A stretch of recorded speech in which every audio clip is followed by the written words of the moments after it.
Selamat pagi, salam inspirasi.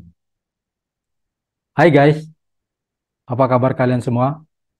Semoga kalian semua selalu dalam keadaan sehat, tetap semangat, dan jangan lupa berbahagia.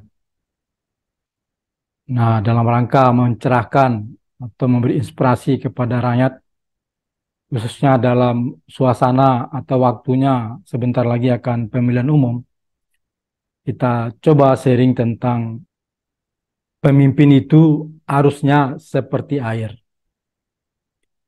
Nah, kami sudah menulis buku yang judulnya Filosofi Air.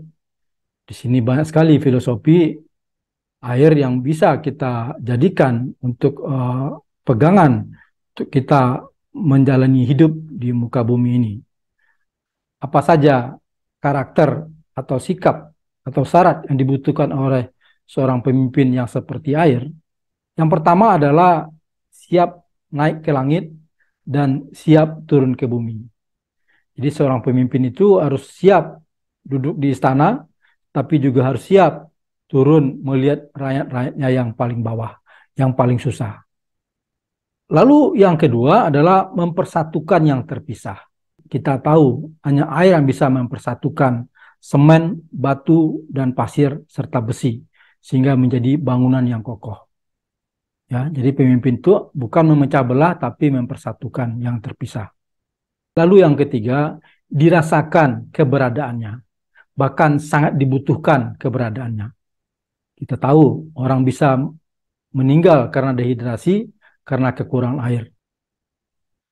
Lalu yang keempat adalah membuang yang kotor-kotor. Ya, air itu tugasnya membersihkan, sehingga pemimpin itu harusnya juga membersihkan para koruptor, para penyeleweng, para pecundang.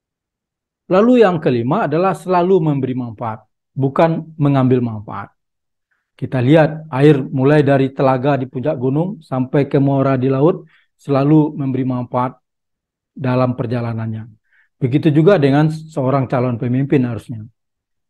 Hal ini bisa dilihat dari pemimpin yang kaya raya tetapi tidak dermawan, atau pemimpin yang sederhana tetapi banyak memberi manfaat. Ya, jadi kalau ada pemimpin yang sudah sangat kaya raya, berarti pemimpin itu sangat suka mengambil manfaat, bukan memberi manfaat. Lalu yang keenam adalah tenang. Ya, pemimpin itu harus tenang, seperti air. Air itu tenang, bukan gerasa-gerusu, bukan pemarah. Ya. Lalu yang ketujuh, pemimpin itu harus menyejukkan, mendinginkan. Ya, kita tahu yang mendinginkan mesin yang panas di mobil itu adalah air radiator. Lalu yang kedelapan adalah mempunyai pengaruh atau mempunyai kekuatan yang besar untuk memperbaiki dan membangun bangsa ini. Kita tahu betapa dahsyatnya kekuatan air tsunami di Aceh yang bisa menghancurkan bangunan begitu banyak. Lalu yang kesembilan, pemimpin itu harus jujur. Pemimpin itu tidak boleh seorang pendusta. Ya, karena sifat air itu ya yang diwakili oleh air mata anak kecil itu melambangkan kejujuran. Tetapi jika dia digendong oleh seorang yang jahat, yang niatnya tidak tulus, dia akan menangis. Lalu yang ke-10 adalah membuang yang beracun. Itu diwakili oleh sifat air kelapa yang bisa membuang racun yang ada dalam tubuh. Pemimpin harus membuang musuh-musuh negara, ya, para orang-orang radikal yang ingin merusak negara ini, itu pemimpin harus tegas mengatasinya dan membuangnya. Sedangkan yang terakhir atau yang ke-11 adalah mematangkan yang mentah. Ya, kita tahu telur itu bisa direbus dengan air sehingga jadi matang. Begitu juga lah harusnya seorang pemimpin.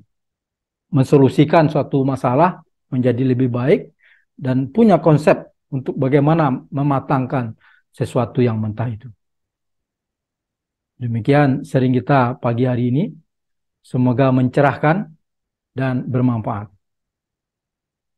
Selamat pagi, salam inspirasi.